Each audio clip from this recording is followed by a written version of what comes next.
Welcome back to the deep dive. Today, you and I are embarking on an absolutely fascinating journey, the real shortcut, you could say, to becoming truly well-informed about one of the most foundational, uh, really captivating civilizations in human history. It's one that never stops giving, does it? Exactly. We're diving deep into ancient Egypt, and specifically the incredible, vibrant world of their gods and, well, the enigmatic, beautiful writing system, hieroglyphs, that quite literally brought their stories, their entire cosmic understanding to vivid, enduring life.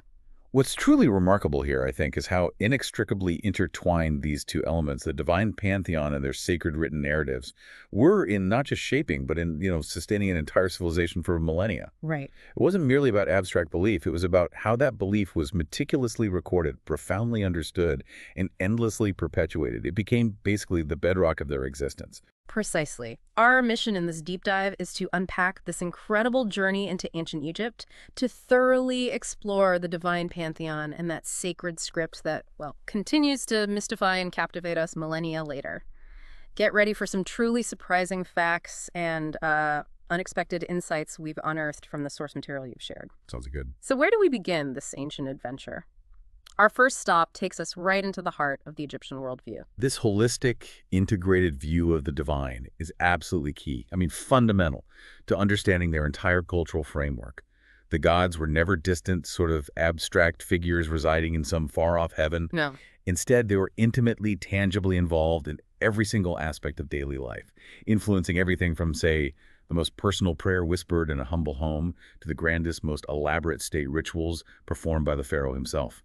Their presence was felt everywhere. Imagine, if you will, living in a world where every natural phenomenon, every rustle of the papyrus reeds along the Nile, every shimmering reflection on its life-giving waters, every cycle of sun and moon had a divine patron, a living, breathing deity behind it. That's the ancient Egyptian pantheon. It wasn't simply a static list of gods on a tablet. It was like a dynamic, evolving tapestry of beliefs, constantly shifting, growing, and adapting, woven into the very fabric of their existence. It influenced their art, their politics, their daily routines. Absolutely. And at the very core of this cosmic understanding were the major deities, figures of immense power and reverence, truly the foundational pillars of their universe. Indeed.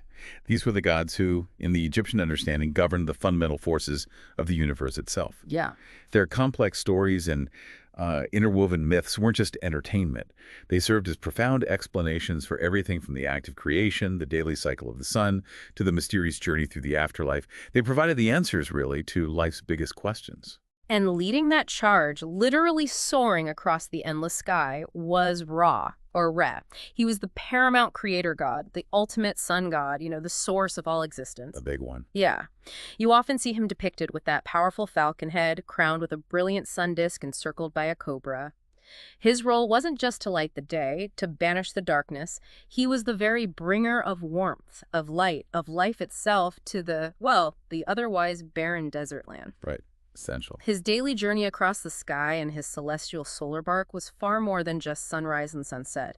It was a profound daily reenactment of creation, of constant renewal every single day. He was, quite literally, the animating force behind the cosmos. And in profound contrast, almost the flip side, to Ra's radiant daylight journey, we have Osiris, the venerable lord of the underworld, but also, crucially, the god of rebirth and fertility.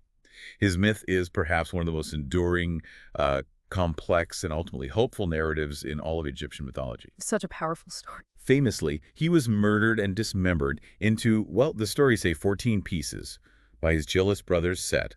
Yet through the unwavering devotion and powerful magic of his wife Isis, he was miraculously resurrected. This cycle of death and rebirth is truly central to the Egyptian understanding of existence. That story is absolutely foundational, isn't it? Because after his resurrection, Osiris became the compassionate ruler of the afterlife, overseeing the judgment of souls. He embodied that universal cycle of death and renewal, a concept intimately tied to the annual life-giving flooding of the Nile, the very lifeblood of Egypt. Yeah, that inundation. And the subsequent agricultural fertility that sprang from its rich, dark silt. His story wasn't just a myth, it was the promise of an afterlife, a guarantee that life in some form would continue, just as the Nile's floodwaters receded only to bring forth new, vibrant growth. This offered immense comfort and hope, in a world grappling with mortality. His immense popularity, particularly among the common people in later periods, truly speaks to that deep human desire for understanding and hope in the face of death and the unknown. Makes sense. And speaking of unwavering devotion and powerful figures, we absolutely cannot overlook Isis, the great mother and magician. She is often seen as the quintessential symbol of divine motherhood, fiercely devoted to Osiris, her husband and brother, and to their son, Horus. But her power extended far beyond nurturing. And not just devoted, but incredibly powerful. She was revered as a mistress of magic, a healer of the sick, and a fierce protector. Her unwavering resolve to bring Osiris back to life, her incredible magical prowess in reassembling his scattered body parts, and her, well, cunning in conceiving Horus against all odds. It made her one of the most revered and, frankly, relatable deities across all social strata. Absolutely. She embodies strength, nurturing, and an almost limitless capacity for love and transformative magic. It's no wonder her cult later spread throughout the Roman world, really. Yeah, you see her everywhere later on. This brings us directly to Horus, the rightful inheritor of Osiris's legacy. Depicted as a majestic falcon-headed god, he was the god of kingship, the vast sky, and potent protection.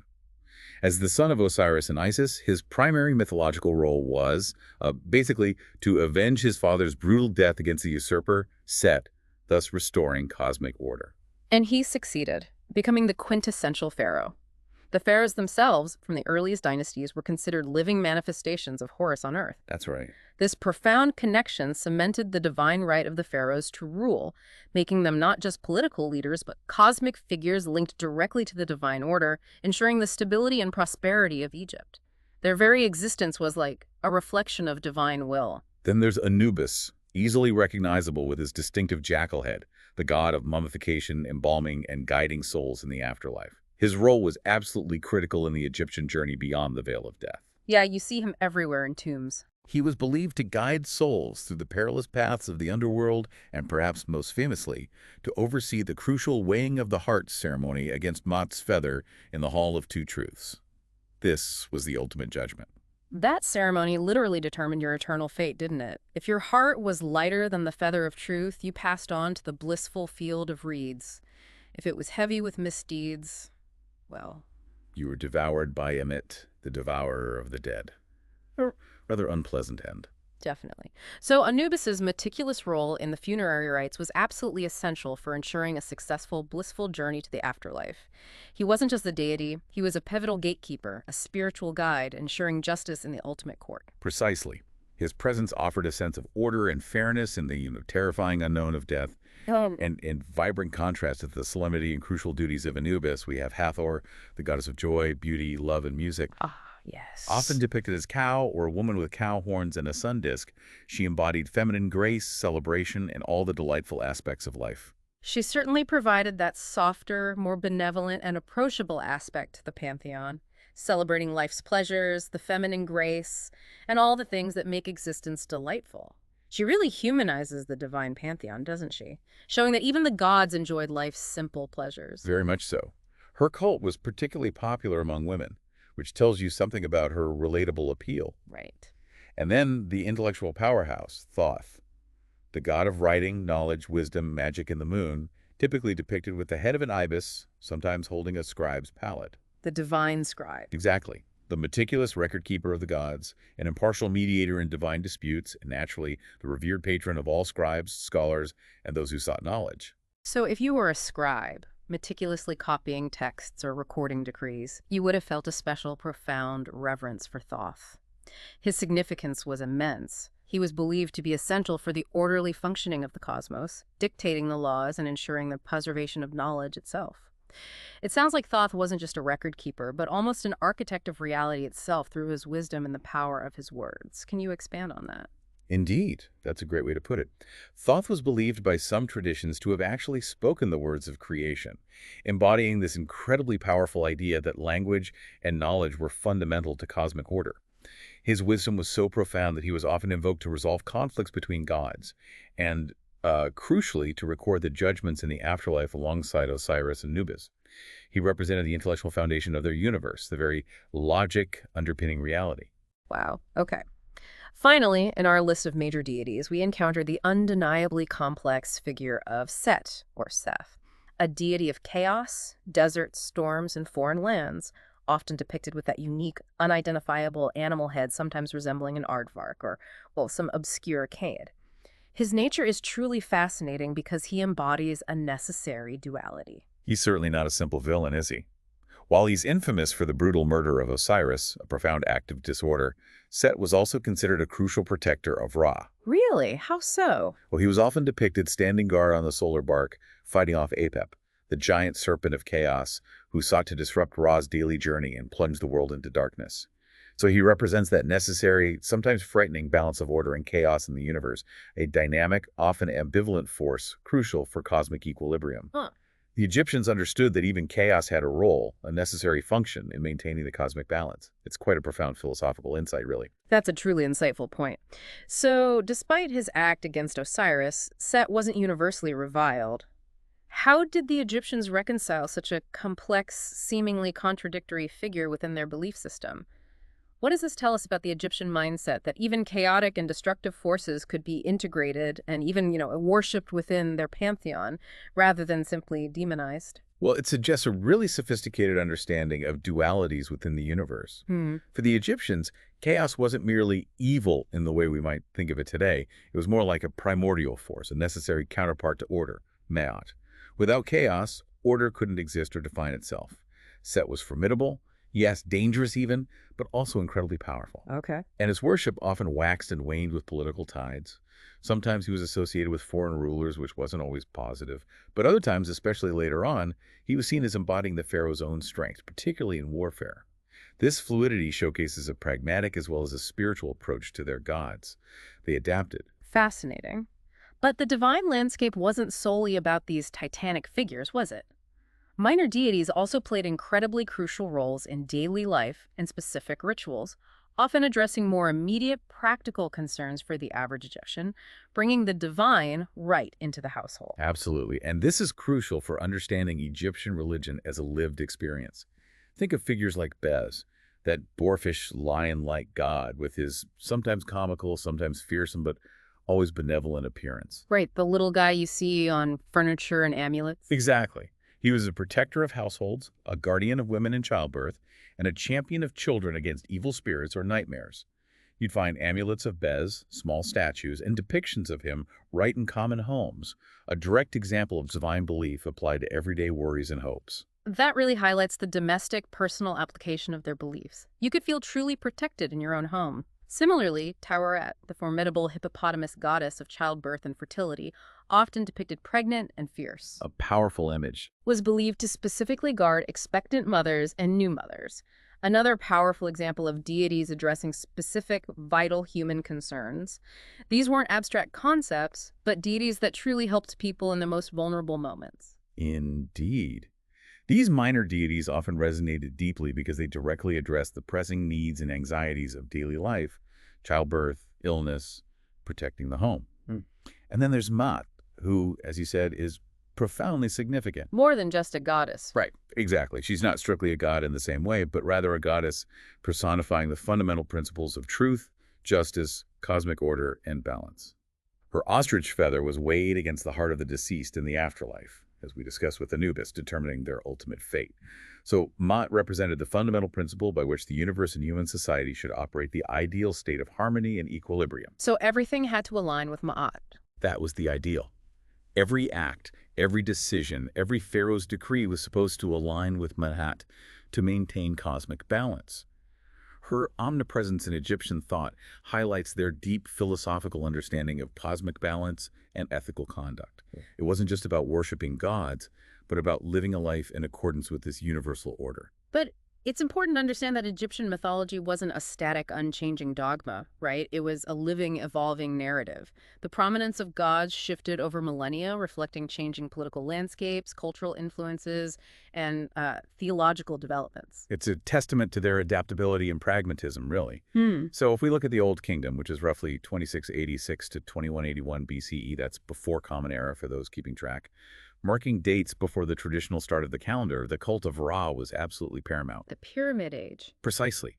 His worship was deeply intertwined with the pharaoh's divinity, with pharaohs being seen as living manifestations of Horus, intrinsically connected to Ra himself. This gave the pharaoh absolute divine authority underpinning the entire state structure. Then, the Middle Kingdom, from about 2055 to 1650 BCE, saw a significant rise in Osiris's popularity, especially among common people. This period brought a powerful shift. The belief in a personalized afterlife, one accessible to all who lived righteously. Not just the pharaoh. Exactly. That gained real traction. This made Osiris the central figure of salvation, offering hope beyond royal circles. This era also saw the emergence of Amun, initially a local deity of Thebes, who would soon gain immense prominence, especially as Thebes rose to political power. And that leads us right into the New Kingdom, from around 1550 to 1070 BCE, which marked the zenith of Amun-Ra's worship. He sort of merged with Ra, becoming this supreme state god, particularly from his powerful cult centered in Thebes. Right, Karnak and Luxor. Exactly. The immense wealth, the vast temple complexes, and the sheer political power poured into the cult of Amun during this time were astronomical, reflecting his status as a national, almost imperial deity. And this period offers one of the most compelling examples of religious flux, doesn't it? Here's where it gets really interesting, this almost revolutionary shift. I'll connect. Yes. This period also saw the controversial, brief, monotheistic shift under Akhenaten towards the sole worship of the sun disk god Aten. It was a radical departure from the multi-god system, a deliberate attempt, many think, to centralize power by challenging the established priesthoods of Amun. A huge upheaval. Huge. However, this was largely rejected after his reign, demonstrating just how deeply rooted and resilient their traditional religious framework was. It's a fascinating snapshot of religious upheaval and, ultimately, restoration. That abrupt, forced shift and its subsequent undoing truly highlights the profound influence and resilience of deeply embedded cultural and religious traditions. People didn't just give up thousands of years of belief overnight. Makes sense. And as we discussed earlier with Set, his role also showcases this dynamic evolution. It was particularly fluid across these periods.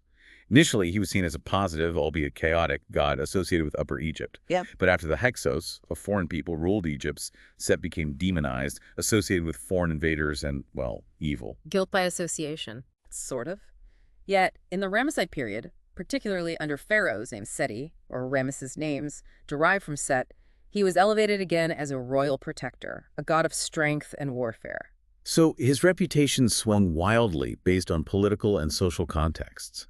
What does this tell us about the nature of Egyptian belief, that it wasn't a rigid dogma, but an adaptive system reflecting societal changes and even political needs? It's not just a change in worship, but a change in the nature of the divine itself through human interpretation. Exactly. It shows that their theology was not static, but a living tradition, capable of absorbing and reflecting historical events, political changes, even foreign influences. It was remarkably resilient because it was flexible. Okay. Beyond individual gods, the relationships between them formed intricate family trees and theological systems that explain the fundamental elements of the cosmos, providing an overarching narrative for existence. Yes, they liked to systematize things. And one of the most prominent of these was the Ennead of Heliopolis. This was a key theological framework centered around the creation god Abimra. The group of 9 gods. Right. It's like their divine family tree of creation, charting the very origins of the universe. Adam-Ra, existing alone in the primordial waters, begat Shu, who was air, and Tefnut, who was moisture. Those two then begat Geb, the earth, and Nut, the sky. Classic separation myth. Very much so. And in turn, Geb and Nut gave birth to the next generation of pivotal gods, Osiris, Isis, Set, and Nephthys. This explained the fundamental elements of the cosmos and the lineage of so many major gods, providing a coherent origin story, at least from the perspective of Heliopolis. So different cities might have slightly different takes. This raises an important question about how ancient Egyptians systematized their understanding of creation and cosmic structure.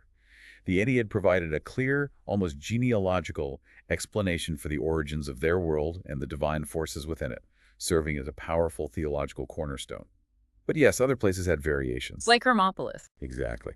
Another important, though perhaps less known, framework was the Ogdoad of Hermopolis, which represented 8 primordial deities of chaos and water existing before creation itself. They were often depicted as frogs and snakes, and explored the pre-creational void, the unformed state of the universe before divine order was established, a different angle on creation. It's like they had different theological schools of thought, each with their own nuanced creation myths, exploring various facets of existence. And then we have the common concept of divine triads. Very common, yes. Many of these triads emerged across different regions, each representing a divine family unit, a father, mother, and child. You have the famous Theban triad of Amun, Mut, and Khonsu, which dominated New Kingdom worship, Right, we mentioned them. or the Memphite triad of Ptah, Sekhmet, and Nefertum, central to Memphis. These provided powerful focal points for worship and reinforced the idea of divine families, making the gods more relatable, more human perhaps, for the common worshiper. Grounding the divine in something familiar. They certainly grounded the abstract concept of divinity in familiar family structures, making them accessible and creating strong regional cult centers. And then we return to the central mythological conflict that resonated throughout their history, the Horus-Set rivalry. Order versus chaos again? In essence, yes. This struggle symbolized the perennial conflict between order, Ma'at, represented by Horus as the rightful king, and chaos, Isfet, embodied by Set the usurper. It represented legitimate rule versus usurpation, good versus evil, but in a very nuanced Egyptian way. It was a foundational myth that resonated with both political struggles for the throne and the eternal cosmic struggles for balance, eternally playing out in their mythology and, they believed, in their lives. And this wasn't just theoretical theology, was it? Worship was deeply woven into the very fabric of Egyptian life, from the grandest royal ceremonies to the humblest commoner's daily routine. Absolutely not just theory. Cult centers and temples were the vital hubs of religious activity, considered the divine residences on earth, actual homes for the gods, where the boundary between the mortal and the divine was, well, purposefully thin. Places like Karnak must have been awe-inspiring. Unbelievably so. These were not merely places of worship, but complex, self-sustaining institutions, employing vast numbers of priests, scribes, and workers. Think of massive temple complexes like Karnak and Luxor, dedicated to Amun-Ra in Thebes, or the beautiful, deeply spiritual temple of Isis at Philae, or the impeccably preserved temple of Horus at Edfu. Still standing today, many of them. Within these sacred spaces, elaborate daily rituals were performed by priests. These involved intricate offerings of food, drink, and incense, presented to the cult statue of the god, which was housed in the innermost sanctuary, the Holy of Holies. The reverence and meticulous detail involved in these daily rites underscored the god's constant presence in the earthly realm, ensuring the stability of the cosmos. It was serious business. And it wasn't just the priests performing these rites in secluded sanctuaries, was it? Festivals were huge, vibrant public celebrations, allowing the common people to participate directly in the religious life and interact with the divine in a very real, tangible way. Absolutely crucial for popular engagement. The Festival of Opet, for instance, was this grand, spectacular public display where the statues of the Theban triad Amun, Mut, and Khonsu were paraded in sacred barks from Karnak Temple down the Nile or along an avenue of sphinxes to Luxor Temple. It was a truly monumental event that drew massive crowds, a huge party, but also deeply religious. A chance to actually see the god's image. Precisely. This was a spectacle of immense spiritual and social significance, uniting the community in shared devotion and reinforcing the bond between the people and their gods. Similarly, the Feast of the Valley involved a beautiful procession to the west bank of the Nile where people visited the tombs of ancestors, offering food and drink, connecting the living with the deceased in a very tangible and emotional way. Keeping those family ties strong, even after death. Exactly. Other festivals, like the Sokar Festival, linked to Osiris and rebirth, celebrated the cycle of life and renewal, while the Hebsed Festival, a jubilee, marked the rejuvenation of the pharaoh's rule after, say, 30 years. It was a vital ritual for kingship itself, literally renewing the king's power and ensuring continued prosperity for Egypt. These festivals were absolutely crucial for social cohesion, reinforcing religious beliefs among the populace, and serving as a powerful communal bond rooted in their shared understanding of the divine. They were moments of immense celebration, spiritual connection, and reaffirmation of their place in the cosmos. So we've explored this vibrant, ever-evolving pantheon where gods governed every aspect of existence, from the largest cosmic cycles to the most intimate personal concerns. But how do we know all this? How did the Egyptians communicate these profound beliefs, their history, their very understanding of the cosmos across thousands of years? That's where their ingenious, captivating writing system, hieroglyphs, comes in, literally giving voice to a silent civilization. What's fascinating here, I think, is how they ingeniously blended pictures with sounds, creating a truly rich, multi-layered system that was incredibly versatile and visually powerful. It's quite unlike many other early writing systems, which tended to be purely phonetic or purely pictorial. This fusion was key to their enduring impact and, well, part of what made them so hard to decipher for so long. Right. The origins and development of hieroglyphs are absolutely captivating. They emerged around 3200 BCE, making them one of the earliest complete writing systems in human history, developing roughly concurrently with Sumerian cuneiform in Mesopotamia. Neck and neck, really. And the word hieroglyph itself comes from the Greek hieros, meaning sacred, and glypho, meaning carve.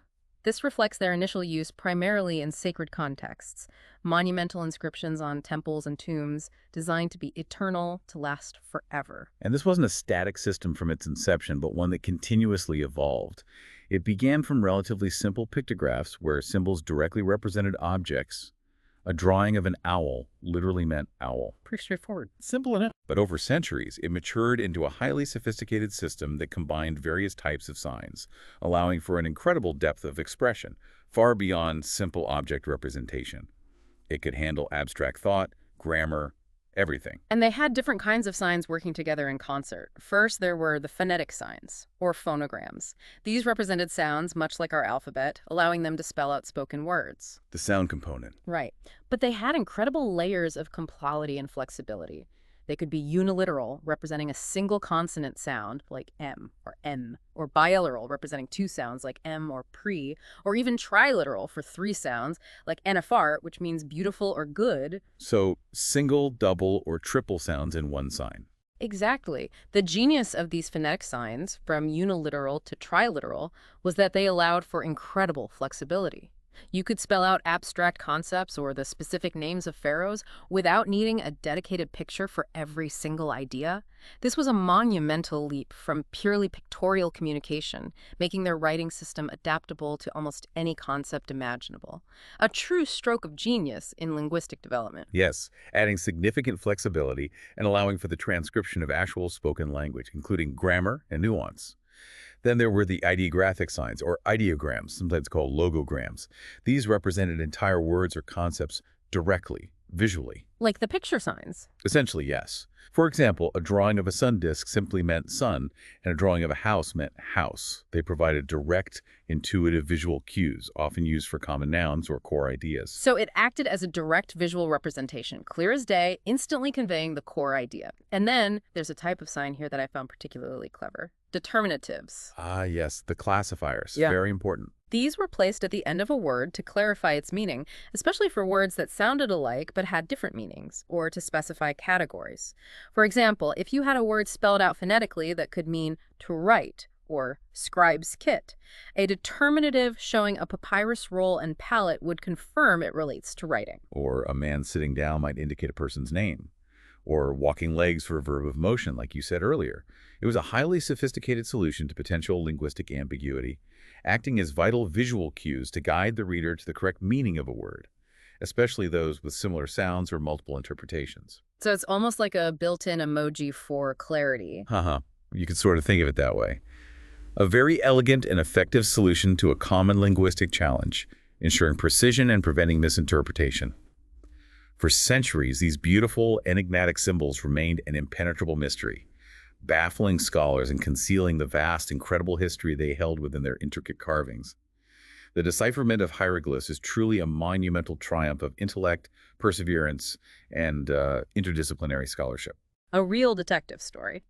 And the key breakthrough, the absolute game changer, came with the accidental discovery of the Rosetta Stone in 1799 during Napoleon's Egyptian campaign. Found by French soldiers, wasn't it? That's right. This wasn't just any old rock. It was a basalt slab that contained the exact same decree inscribed in 3 different scripts. Hieroglyphic, the formal pictorial script. Demotic, which was a later, more cursive Egyptian script used for everyday writing. And crucially, ancient Greek. And Greek they could read. Exactly. That trilingual text was absolutely crucial because ancient Greek was already well understood by scholars. It was like having a built-in dictionary, a key for a lost language. This provided the critical Rosetta Stone, pun definitely intended, for unlocking the ancient language. It was Jean-François Champollion, a brilliant French scholar with an extraordinary gift for languages, who finally cracked the code in 1822 after years of painstaking work by many scholars, it should be said, but he made the final leap. the one who put it all together. Yes. His methodology was groundbreaking. He used his extensive knowledge of Coptic, which was the latest stage of the Egyptian language, written with Greek letters but still spoken in Egyptian churches, and importantly, retained elements of ancient Egyptian in its vocabulary and grammar. So, a living link to the ancient sounds. Exactly. Crucially, he recognized that hieroglyphs were not purely pictorial, as many had assumed for centuries, but were both a phonetic system and an ideographic one, a complex blend of sound and image. What an incredible insight. He systematically compared the known Greek text with the hieroglyphic and demotic versions, meticulously looking for patterns. He paid particular attention to the cartouches, those distinctive oval rings that enclosed royal names like Ptolemy and Cleopatra in the hieroglyphic text. Because those names would likely sound similar across the languages. Right. These cartouches gave him phonetic anchors, allowing him to piece together the sounds of individual hieroglyphs. His painstaking work, his sheer intellectual brilliance, truly opened up the vast written records of ancient Egypt, revealing its history, religion, and daily life in a way that had been utterly impossible for millennia. It was truly like bringing a silent civilization back to life. If we connect this to the bigger picture, Champollion's work wasn't just about translating a script, was it? It was about resurrecting an entire civilization's voice. It allowed us to hear the Egyptians speak across thousands of years, giving us direct, unfiltered access to their deepest thoughts, their complex beliefs, their daily experiences, their very sense of humor sometimes. It unlocked a treasure trove of human knowledge and experience. And these hieroglyphs weren't just reserved for temples and tombs, were they? While often seen as sacred carvings, their usage contexts were incredibly diverse, reflecting their vital importance in all aspects of Egyptian society, from monumental statements to, well, everyday notes. Indeed. While their sacred connotations were undeniably strong, their practical applications were widespread and varied. They adorned the walls of tombs and temples, serving as permanent, sacred records, preserving prayers, elaborate spells like those in the pyramid texts or coffin texts, and the rich narratives of the gods themselves, ensuring their eternal life and power. And things like the Book of the Dead. Exactly.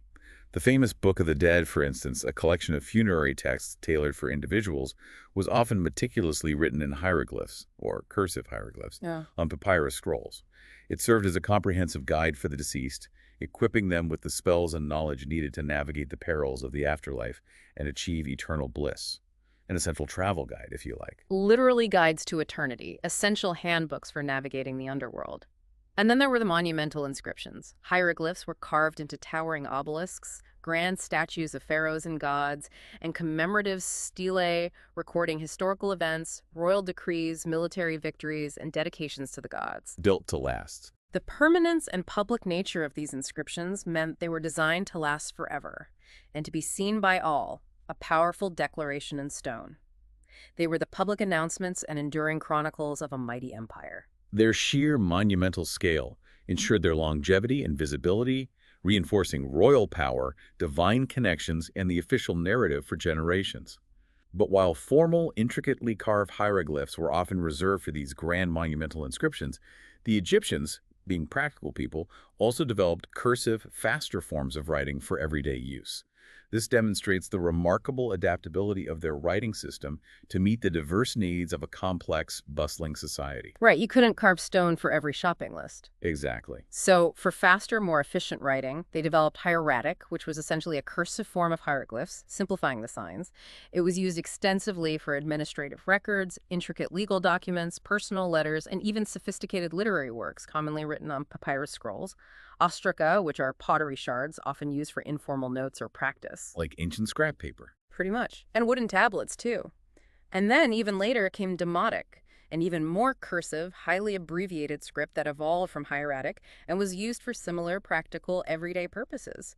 It became the standard script for daily life and business in later periods, the Greco-Roman era especially. So a clear progression towards speed and efficiency for daily needs. This evolution shows how adaptable the writing system was, effortlessly moving from monumental art to the rapid pace of bureaucracy and personal communication. This rich development illustrates a sophisticated bureaucratic and literary system that necessitated quicker, more efficient forms of writing for daily operations, a clear sign of a truly advanced and organized society running a large kingdom. The echoes of ancient Egypt didn't fade with its decline as a dominant world power, did they? Its influence on later cultures and its enduring legacy are profound, continuing to resonate across millennia, shaping our world in ways we often don't even realize. Absolutely. Both Greek and Roman civilizations, for example, were deeply, profoundly influenced by Egyptian religion, philosophy, and architecture. For example, cults of Isis, the great mother goddess we discussed earlier, spread far and wide throughout the Roman Empire. She became hugely popular outside Egypt. Immensely. From Egypt itself to the furthest reaches of Britannia, demonstrating the truly global and lasting reach of Egyptian deities and their spiritual appeal. Temples to Isis could be found in major Roman cities like Pompeii and Rome, showing her immense popularity among Romans themselves. And it wasn't just religion, right? The look, the feel of Egypt. No, Egyptian architectural styles and artistic conventions directly inspired Roman temples, obelisks, and monuments. You can see echoes of Egyptian pyramids and grand temple designs like the monumental gateways called pylons in Roman structures.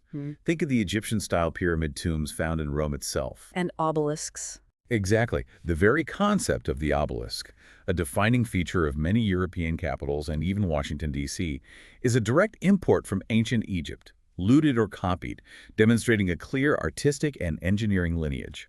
What's truly fascinating here is how these ancient symbols and concepts transcended their original cultural context and found new life in philosophical and spiritual movements far removed from the Nile Valley. Yes, the esoteric traditions. Egyptian symbols and deities have long been central to various esoteric traditions, including alchemy, the mystical traditions of Freemasonry, and Rosicrucianism. They're often viewed as hidden sources of ancient, profound wisdom, suggesting a timeless, universal appeal beyond their original religious function. Egypt became synonymous with ancient mystery. It's like they tapped into something universal about the human spiritual quest for hidden knowledge. And then just look at the art and architecture, the monumental scale of Egyptian temples and pyramids, the distinctive artistic conventions, like that composite view we mentioned earlier, where figures are shown with the frontal eye and torso, but a profile face and legs. Instantly recognizable. It's combining frontal and profile views in a unique way, and the rich symbolism all continue to inspire architects and artists worldwide. It's truly timeless design and a testament to their unparalleled aesthetic vision. And their unique stylistic conventions, like the composite view, became instantly iconic representations that define an entire aesthetic still recognized globally, from museum exhibits to modern graphic design, even movie posters. The sheer durability of their monuments, built to last an eternity, stands as a testament to their engineering prowess as well. And finally, let's talk about modern popular culture. Egyptian gods, myths, and even the hieroglyphic script are pervasive in modern media. It's incredible how a civilization thousands of years old still manages to capture our imaginations in so many ways today. It really is remarkable. From blockbuster movies like the Mummy franchise, which keeps getting reinvented, to hugely popular video games such as Assassin's Creed Origins, which, lets you explore ancient Egypt itself, or Age of Mythology, comic books, countless fancy novels, ancient Egypt is everywhere, a persistent fascination. Absolutely. Hieroglyphs themselves are often used as powerful stylistic elements, instantly evoking a sense of mystery, ancient power, and exoticism. Even if their actual meaning isn't explicitly understood by the viewer, they act as potent visual shorthand for ancient and mysterious. Just slap some hieroglyphs on it, instant ancient vibe. Pretty much. And even the very concept of the mummy and the dramatic curse of the pharaohs stems directly from sensationalized accounts of tomb discoveries, like Tutankhamun's, and colonial-era narratives surrounding Egyptian burials. Right, the whole Tutankhamun curse thing. This highlights how ancient beliefs, or at least our interpretations and romanticizations of them, continue to shape modern narratives, horror tropes, and our collective cultural imagination. It's a testament to the enduring power of their mortuary practices and the mysteries surrounding them. So the enduring fascination with ancient Egypt isn't just about historical curiosity, is it? It's about connecting with a civilization that grappled with universal questions of life, death, order, and chaos, fundamental questions that we as humans still ponder and struggle with today.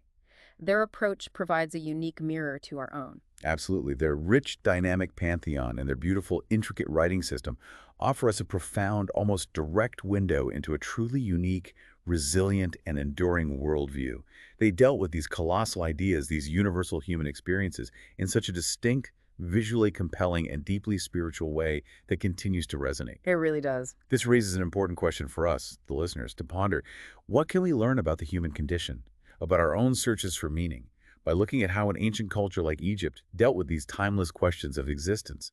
Their answers, meticulously etched in stone and spirit, continue to offer profound insights into our shared humanity, don't you think? Definitely. So, as we wrap up this deep dive, take a moment to think about the incredible, persistent power of storytelling. Whether it's through the elaborate, intertwined myths of gods and goddesses, or the meticulously carved symbols of a sacred script, ancient Egypt's unique blend of spiritual belief and innovative communication truly created a civilization whose echoes are still heard today across continents, cultures, and millennia. And how those ancient stories, whether written in glorious hieroglyphs or depicted in vibrant tomb paintings, continue to offer insights into our own universal questions of order, chaos, destiny, and what it fundamentally means to be human. And maybe think about this. How might the very nature of a script, like hieroglyphs, with its visual and phonetic layers, actually influence the way people think about the divine, or even their own fundamental place in the vast, interconnected cosmos? That's a fascinating thought. Does the way you write shape the way you conceive of your gods, or reality itself? It certainly reveals the enduring human quest for meaning and knowledge, regardless of the era. A lot to think about.